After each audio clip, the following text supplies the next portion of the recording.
today we'll talk about how can you fix this problem or know how you can do that on your Genshin Impact app. So you just follow these ways, then it's going to work with you.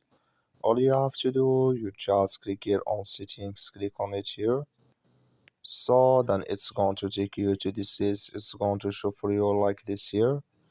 Then you go down, you just keep going down here, you click here on apps, come to apps list here, and there you're looking for Genshin Impact app, or just click on search here, then here at Genshin Impact you just click on it, then you come to next step here, click on for stop, click on OK, then you go down, just click on storage, come to storages here, just click on clear cache, then all you have to do, so you just go to your Play Store, click here on Play Store here.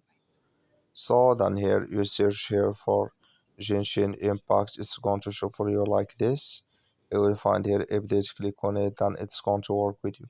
That's all you have to do. Thank you for watching. Don't forget to support us by liking, subscribe.